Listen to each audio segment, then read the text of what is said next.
Tere! Tere!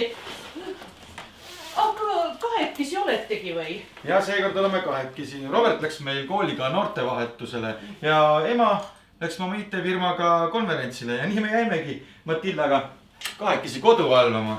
Oi, aga ja siis, kas astuge edasi? Ja. Sa kohvi soovid? Jaa, kohvi võtaks kindlasti. Jaa, aga Matilda, sa mahla jood? No, väga armas.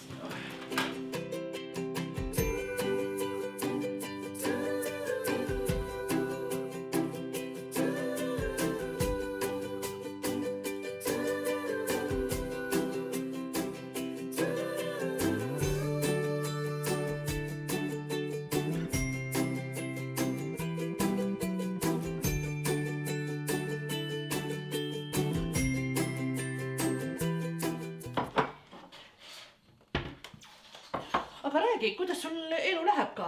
Kuule tead üldse ei kurda. Vaata viimane kord rääkisin sulle, et tahan töökohta vahetada. Ja nüüd uuest kuust olengi uues töökohas. Aga tead, seal peab rohkem oma loovat külge näitama. Mida ma sulle rääkisin, et sina võid leida niisuguse töö, mida sa ka ise tahad? Ja, aitäh ema. Seal eelmises firmas, logistikafirmas. Seal ma pidin päevad läbi analüüsima numbreid ja arve, et pakid ikka õigesse kohta õigel ajal jõuaksid. Aga uues firmas olen ma digimeedia strateeg. Ja, seal ma suunan sõnumeid ja reklaame. Palun. Aitäh.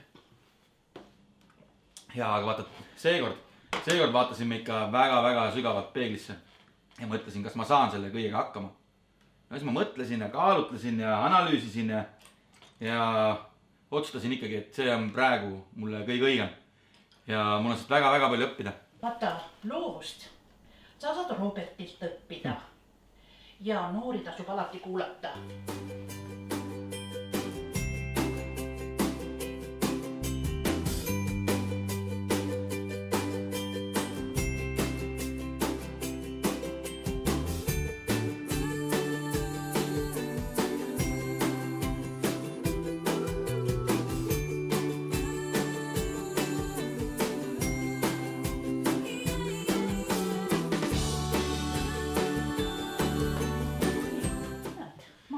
Ja, ega sellel meie Robertil sellest loovusest kindlasti puudus ei tule.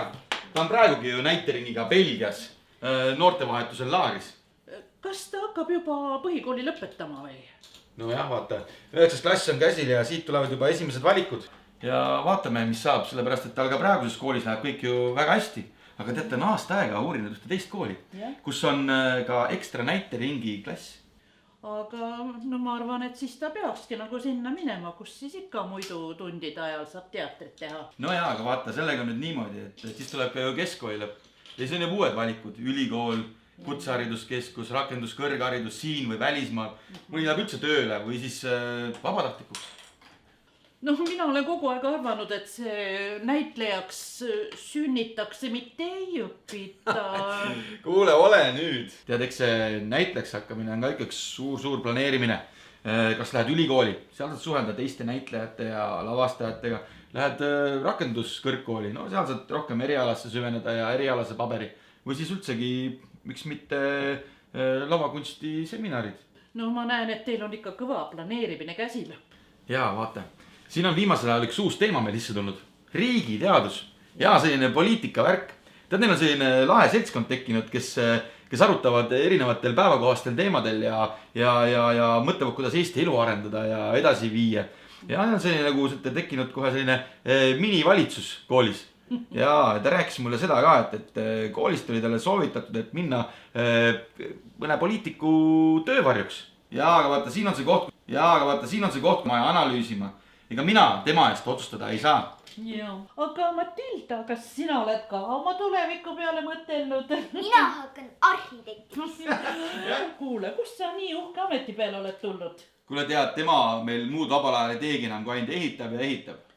Aga harjuta ja siis tulevad veel ilusamad ja uhkemad majad.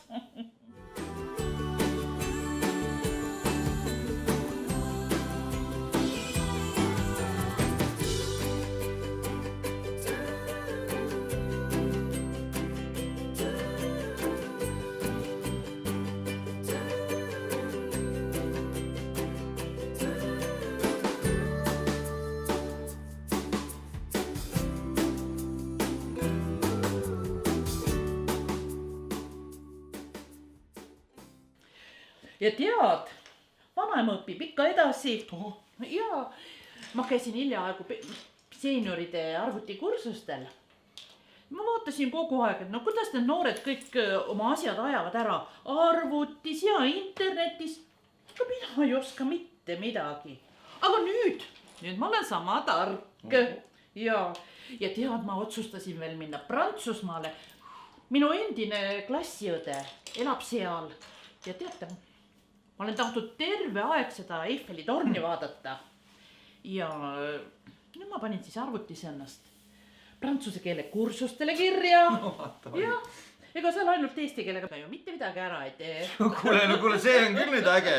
tead, eks me oleme kõik vist sinu käest seda õppinud, et unistustest ainult ei piisa, et tuleb ka tegutseda.